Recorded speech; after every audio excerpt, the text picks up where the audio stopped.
Hey, Facebook, YouTube, Periscope. What's going on? It's your girl, Dr. V, with my special guest today, none other than Coach Eric Shaw, Senior Coach E. Shaw. What's up, my brother? What's happening? What's happening? Listen, I'm excited to talk about men healing. Yeah, that's a big deal to me. I know it is. And that's one of the reasons that I definitely wanted us to do this live before tonight's free workshop on how to start your journey in self-healing. Because I think a lot of times people think that healing is just a women's issue. It's just for women. And I'm excited that we're able to address it from a place that allows men to be active participants. So before we get started, let me go ahead, let me share. Yes. Because I don't want the brothers to miss this. And sisters, share this with the men in your life.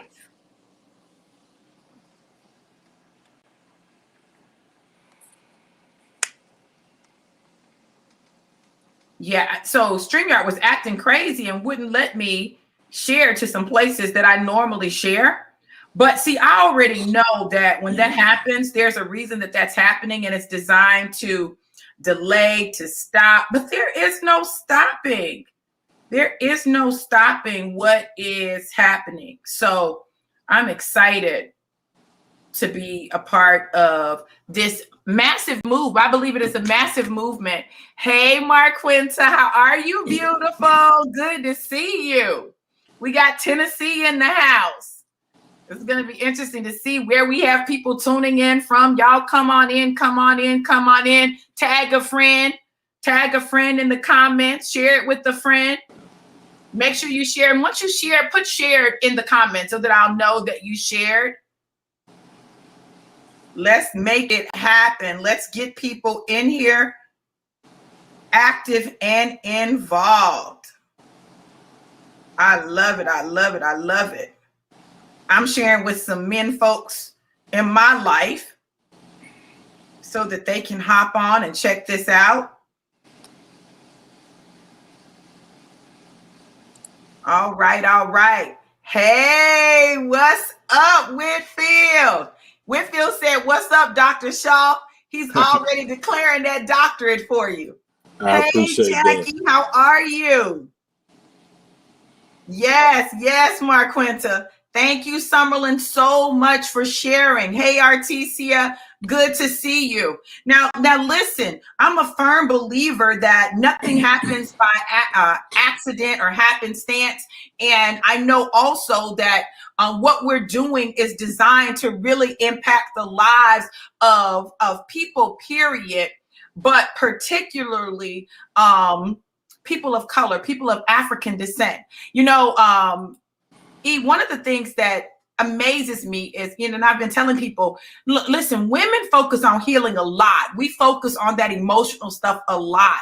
But what happens is if we're focusing on it and the men aren't focusing on it, then we find ourselves in a situation where we're growing, we're changing, but we may not see that same level of change or same rate of change from the men in our life. So as a Black man who's gone through trauma, your life growing up wasn't easy, and even the experiences you had. So let me just share this a little bit, and then I'm gonna let him tell his story a little bit.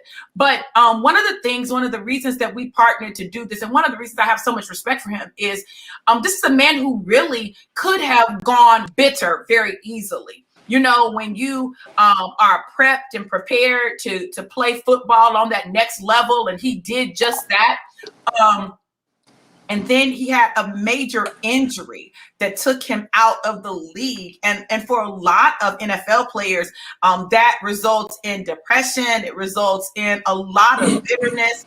But to see you now pouring into the lives of young people as a high school football coach, the way you pour into the lives of people, period, is amazing.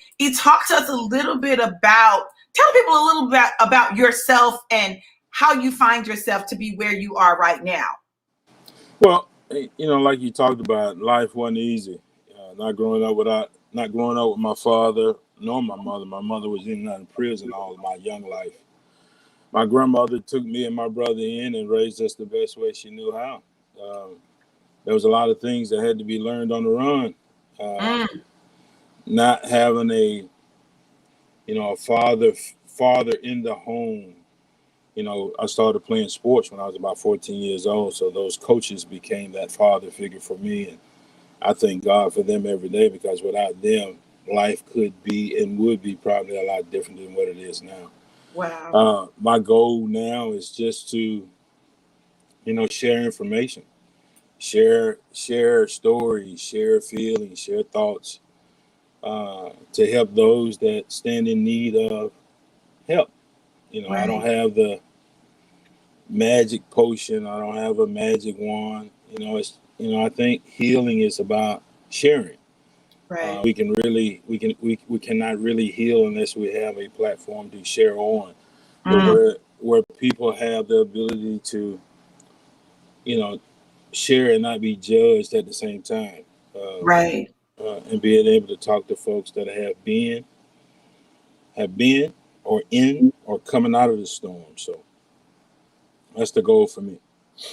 And I love that about you. I know that's definitely one of the reasons that we connect, because that's what I do, right? And so we have that in common, and the fact that, we really care about people. And I know for me, I really care about men, especially Black men, because I feel like, and this has been a thing that people who have followed me know that I say all the time, listen, it is the place where you are hurt, that there is healing in that place, right? So if you're hurt by women, right, and that's been a source of your pain, there's a part of the healing that comes from that place as well. And for women, if we're hurt by men, there's a part of the healing that comes from men. Like there's a need, just like for women when they have daddy issues, God will often use a man to fill in that gap and stand in the gap and to help that healing along. And when men are damaged by women or have mommy issues, that there's a woman that he will often send that will speak to that place and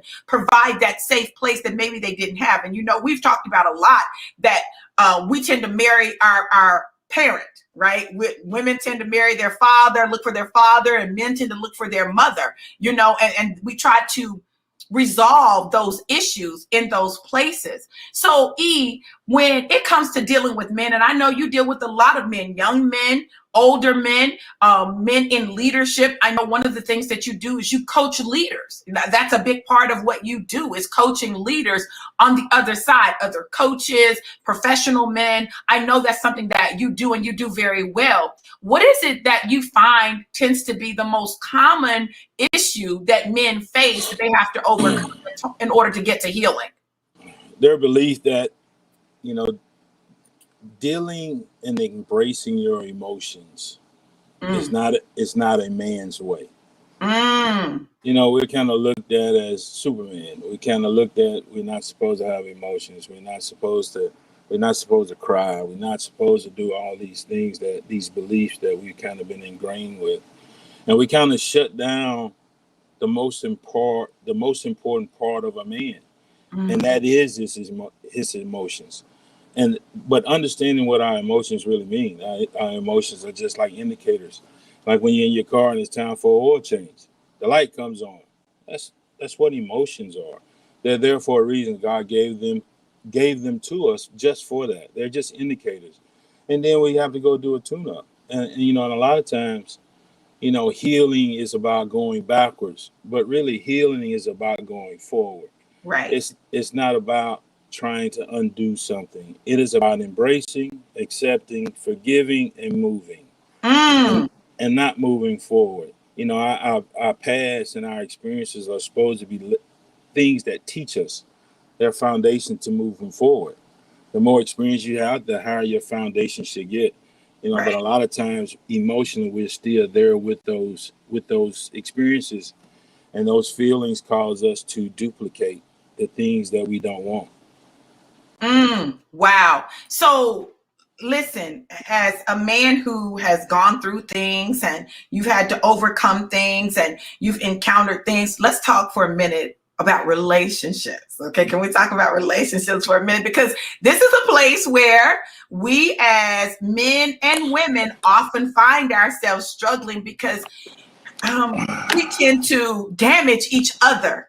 And how do you, as a man, as a woman, move forward from the injuries that you've experienced in your relationships? Even in that, it's not about the other person, it's about self. You have to evaluate you. You have to be okay with you. You have to ask yourself, why are you stuck in a pattern in relationships that are things that you don't want?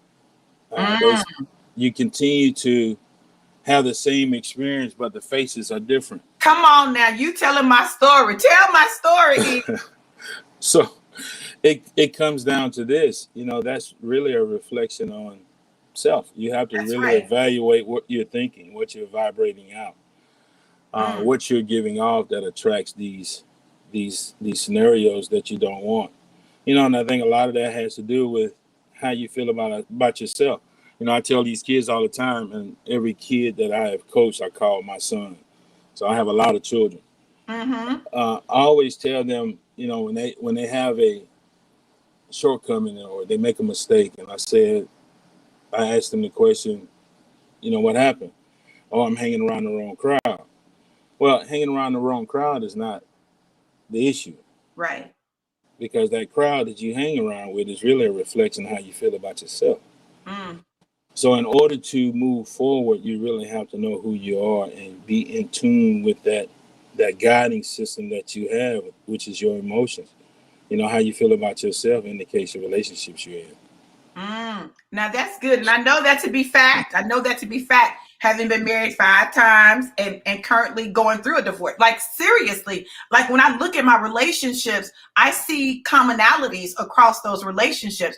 And that wasn't about them. That was about me and who I was picking, right? What I was sending out, what I felt like I deserved even, because I believe that when we feel like we don't deserve more, we settle for whatever is given. And I know for me, it was that vulnerability. I didn't want to be all the way vulnerable. I didn't want to be in that place. And that's so crazy because you get married, but you don't want to be vulnerable. That's so crazy to me. But that's how I was operating. That's how I rolled, because I would give them part of me, but not all of me.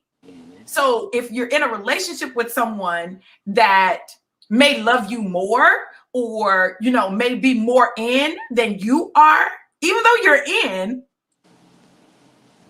you still are reserving some parts of you, right? Because you're afraid that if you really love, if you really let go, that you'll be hurt because you experienced hurt before.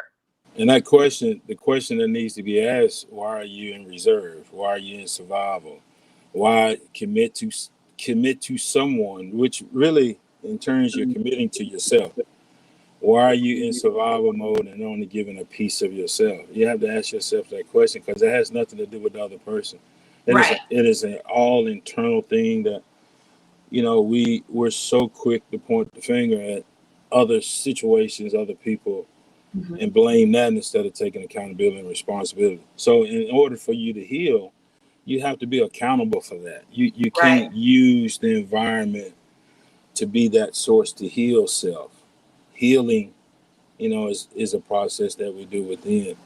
And there's always a solution in the problem.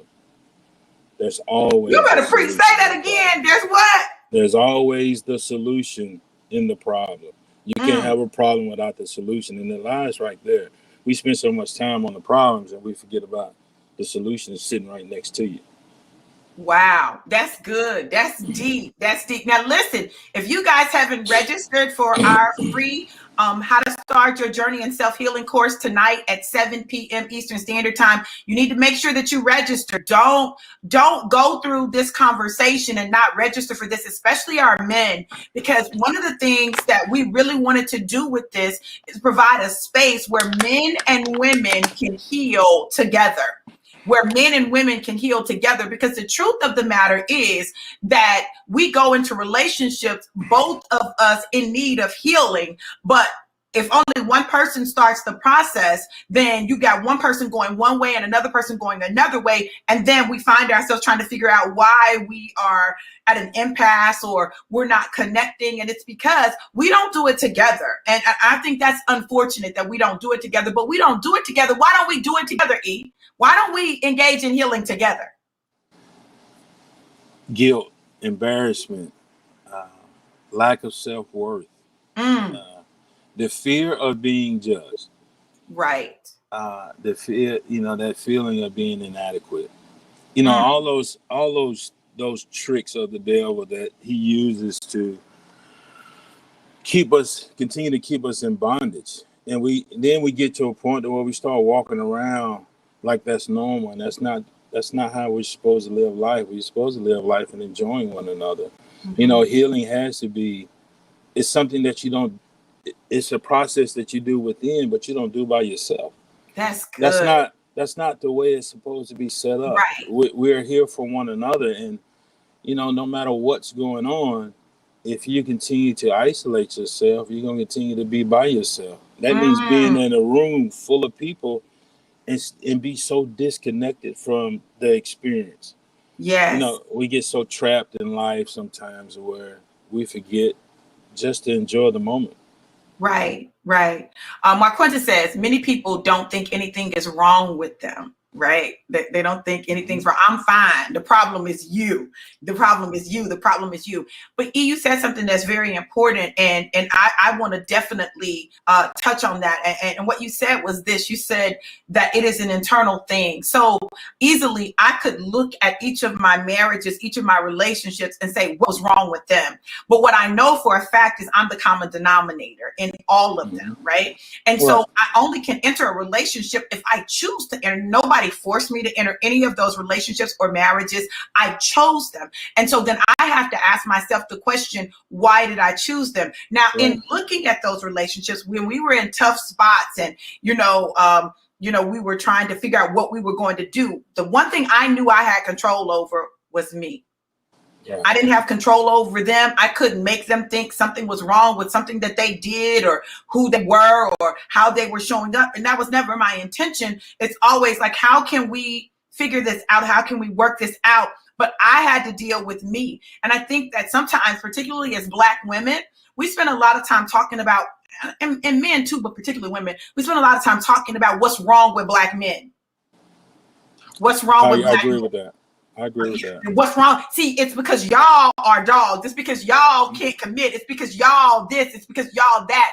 And what I know for a fact for me is that it really wasn't about what's wrong with Black men. It's about what's wrong with me picking the men that I keep picking that are doing the things that I have a problem with. Like your belief system.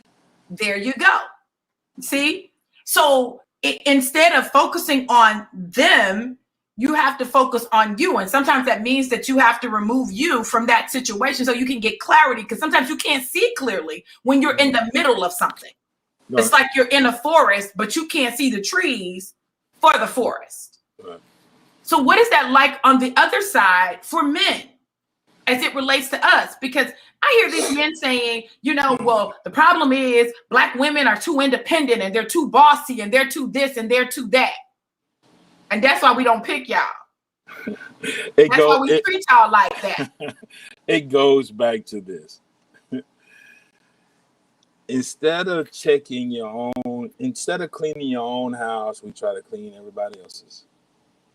And if you don't maintenance your own house, that's what you're going to do. You're just going to continue to pass judgment, and you're going to continue to believe that your house is clean. Now, here's the crazy thing about it, is that we all know we need to get our own thing together. We all know that we need to take care of self. It's just so easy to blame someone else instead of dealing with your own issues. And I think that's because we go about it the wrong way.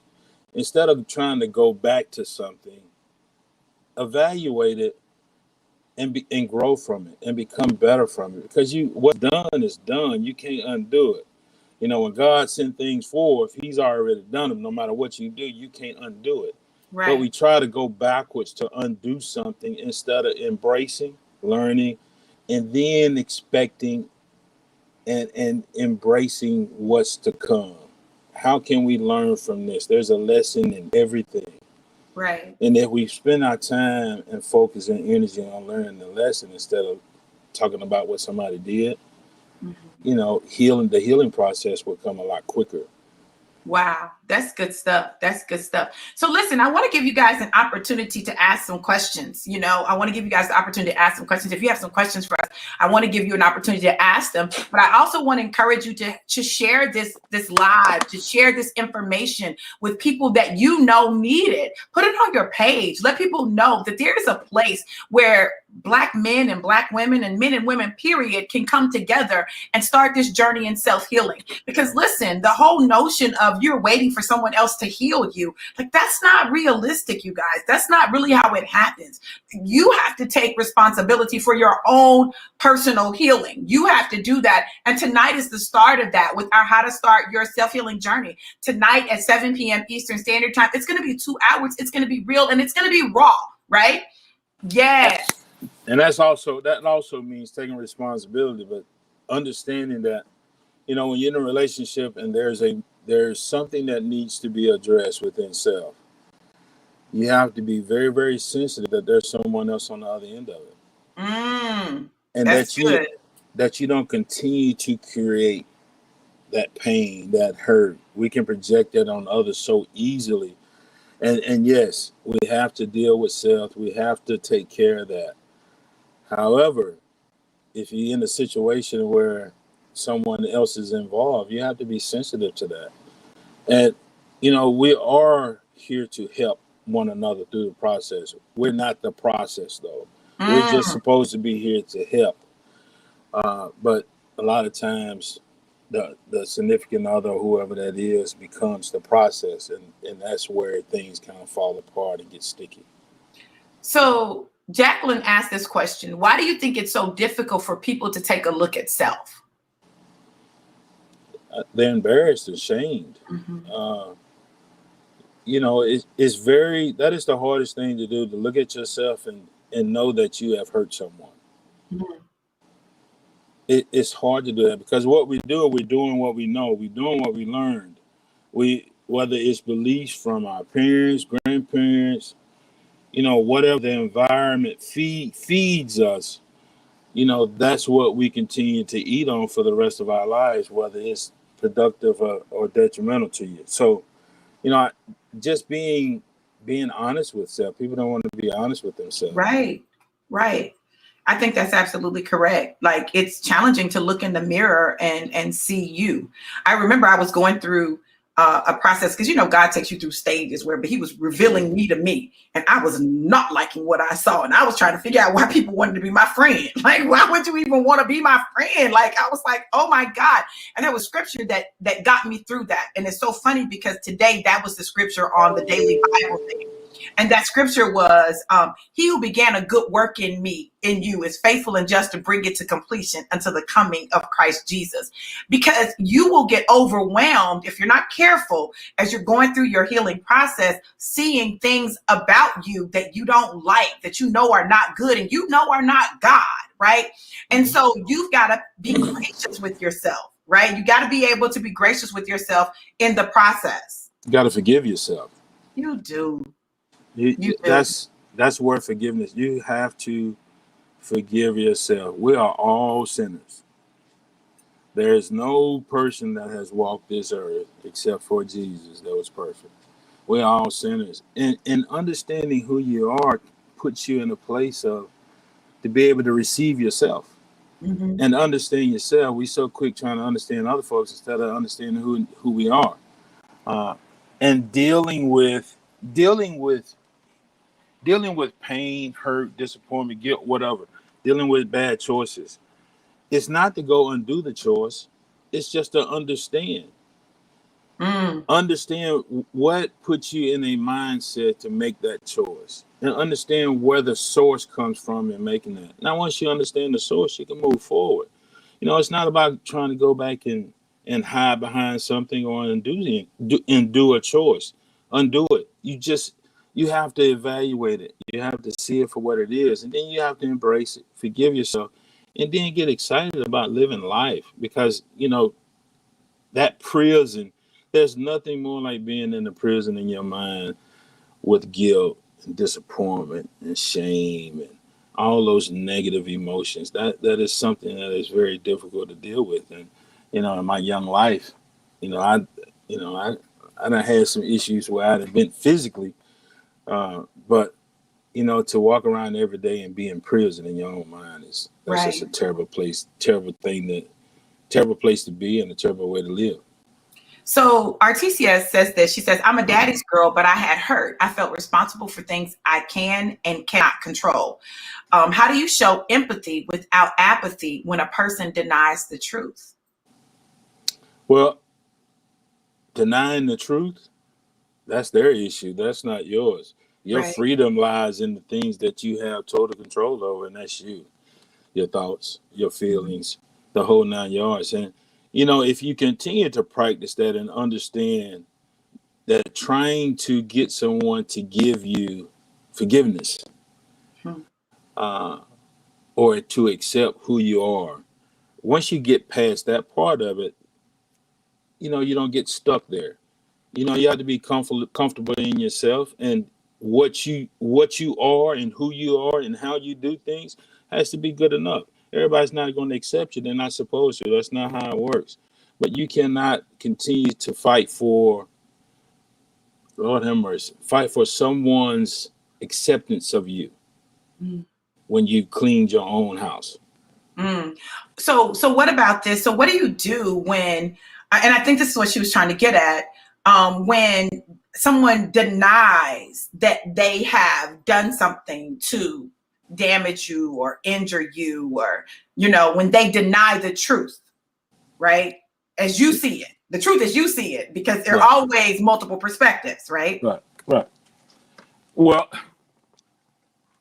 there's nothing you can do. Right. You can't make that person take accountability. Now, once you're comfortable with yourself and know who you are, that won't bother you. You won't have to worry about those things. Everybody comes into their own time, doing their own timing. Everybody's awaking at different moments in their lives, and maybe that person is just not ready to take accountability. And if that person is not, you love that person anyway, and you move on.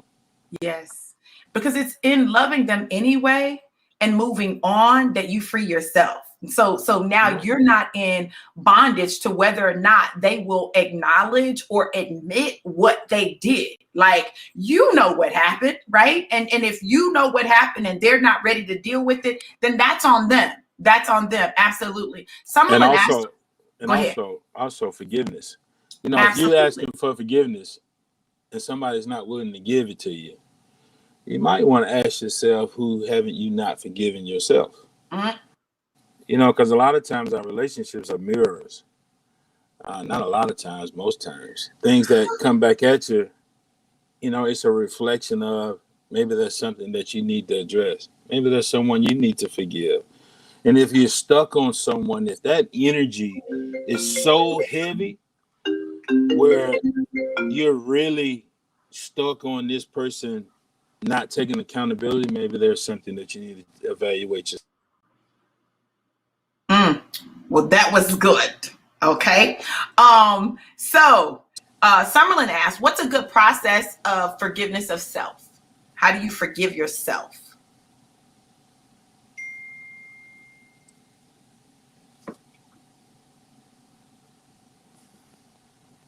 Can you hear me? I lost you. I said, Summerlin asked, what's a good process of forgiving yourself? Can you hear me now? Can you hear me? Yeah, I can hear you. Hold on. Can you hear me? You may have to go out and come back in. Can y'all still hear me? Y'all let me know if y'all can hear me.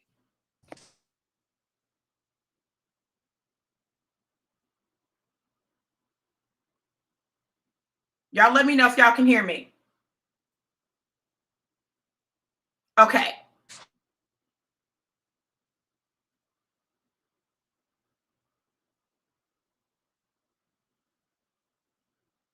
All right. So listen, this is what I'm going to tell you. Summerlin, tune in tonight. Make sure you guys register for tonight so that you can get this information and get, some more detailed answers to that question, because we are going to deal with self-forgiveness, because that is a big part of what happened. Yeah, he did freeze. Yeah. But did y'all enjoy him? Did y'all enjoy him? Did he give you some good stuff? Is that some good information? Y'all let me know if y'all enjoyed it.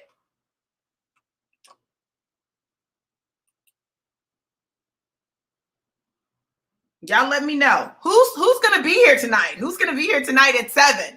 I want to know who's gonna be here tonight at 7. Who's showing up, right? Who's getting ready to share this information with people that they know and they love? Yeah, this is good. See, y'all, this is the thing. This is the thing. Yes, absolutely. He is anointed for the cause. Hold on, let me bring him back because he's back. Hey, Coach, welcome back. Welcome back. Sorry about that. I'm not sure what happened. Well, if you had a call that came in, it probably kicked you out and messed up your audio. That's probably what it was. But they said you're anointed for the cause. They're registering. They're coming tonight. I'm excited about it. I really want us to get the men out in full force. You guys, listen, men, this is what I know about you all. I know that you all have a tendency to have a greater influence on each other than sometimes we have on you, right? So we can say, oh, baby, you need to do this. And then I'm like, this is all that feely, touchy stuff. See, that's why I partnered with a man, like a manly man, not a man that is super sensitive. And not to say that he's not sensitive, because he is. But, men, you judge men very differently. So there are some people that if I'd done this class with the masculine, manly men would have been looking like, I'm not doing that. But see, this is why I got NFL football player, football coach. I'm talking about tatted up. You know what I'm saying? I got somebody that when you look at him, you're like, oh, he a man for real. Like, he big. Okay? Because I know that as men, like, you have a tendency, especially in the church world, men tend to be more effeminate in leadership and in the church. And that turns masculine men off. They're not trying to men be looking a little soft and suspect. So I wanted to partner with somebody. That's the truth, though. That's real, right? Yeah, you're right about that. You're right about that. That's just like your boys, your football players. Like, they respond to you different than they may respond to a male teacher who's not as masculine as you are. I agree with that. I agree with that. Yeah, so we want to make sure that men know that this is a safe place for men, real men. Like, man, this ain't for the soft and the weak at heart. This is not what this is for. And even when it comes to women, this is for women who are ready to have grown woman conversations, who are ready to be responsible for themselves, right? And take accountability. This is not getting ready to be a thing where we are attacking one another. We're not doing that. That's canceled, right? That is not what this is about. This is about us being loving and compassionate and sharing, showing grace towards one another. And I think that's one of the reasons, Eve, that I appreciate you so much, is that you do for me what I tend to do for other people. Well, I appreciate that. And, this will be a judgment-free zone. Absolutely. You can't grow if you're concerned, getting defensive about being judged, or you feel that what you're getting ready to share, people might look at you differently. Right. Part of the healing process is sharing experiences and understanding that you're not out there by yourself. Right. Artisa says she tapping into her masculine energy. I don't want you to tap into your masculine. I want you to tap into your feminine, okay? We're tapping into our feminine. We're going to let them tap into their masculine, okay? We tap into our masculine enough. We need to tap into our feminine. We need all of that feminine energy to just be flowing. Let them have... And you know what? That right there, that is what it's all about, because who you are is who you are. You don't have Right. to be somebody else. You don't have to do somebody else. You've been created for a purpose. You've been created in a purpose. And we all have our place at the table when it's time to move forward. And a lot of times we get caught up with trying to try being something that we're not, instead of just being okay with who you are. See, Artesia said something that's really important. She said, I don't know what that looks like to tap into my feminine energy. And I promise you, E, this is one of the things that I try to model for women, and that's tapping into my feminine energy. Because listen, I can pick stuff up, I can move stuff, but I'm not trying to do that. If there's a man around or a boy, I'm getting ready to fall back and say, can you pick that up for me? Why? Not because I can't do it, but because we've gotten so caught up, especially as Black women, and we have to do everything. I'm not doing it. And so I tell these girls, it's so funny. My son was telling this girl, he said, well, can you carry this case of water? You know, and she's like, I can carry a case of water. I said, girl, it's a trap. That's a trick. He's trying to get you to carry the water. Girl, don't do it. Don't fall for it. Girl, I said, I cannot carry it. I am not. No, you need to carry that because you're so strong, right? And we as women, especially as Black women, sometimes we don't know how to do that because we have been conditioned to be superwoman. I don't want to be superwoman. And this guy said this, we were having a conversation last night, and he was saying that this older man told him something. He said, listen, professional Black women, they're strong all day long. The truth of the matter is that they don't want to be strong in the relationship. They don't want to be the one making all the decisions. Right. They don't want to be the one deciding everything. They want you to say, baby, listen, let's do this, right? They want a man who can do that and operate in that space without being abusive. And I think that's the thin line, is that sometimes as women, when we have allowed men to occupy that space in our lives, they have abused it. And so we have decided, oh, no man is going to occupy that space in my life because ain't no man getting ready to tell me. And I ain't saying that I know anything about that personally, but and similarly, I think also that for men, especially Black men, when you've tried to lead a Black woman who has been resistant to your leadership, resistant to your thoughts, but they're going to listen to the next that might be Pastor so-and-so or Dr. so-and-so, but they can't hear you. Not that I've been guilty of that. Like, I'm not saying that I've been guilty of that. Of course I have. That it creates a challenge because you get tired and you stop trying to fight to occupy the space that you were created to occupy. So I'm just excited. I'm excited for tonight. You guys make sure that you go to http://bit.ly/free self-heal and register. Invite some friends. We only have 25 spots. I don't know where we are right now. But if y'all push now, we might open it up a little bit more. But I just want you guys to make sure that you go register and share this. So E, what is it that you would like to say to the people in anticipation for tonight? Why should they show up? Well, why should they show up? If they want something different, if they want to really grow and become free, show up, come hang out with us. Let's share. I want to learn from you as you learn from me. Growth is about learning. And once we stop growing, we might as well go ahead and put ourselves in our own box. So this is a platform for us just to share, especially for the men, to be able to, drop that hardness and those beliefs that we're supposed to be a certain way.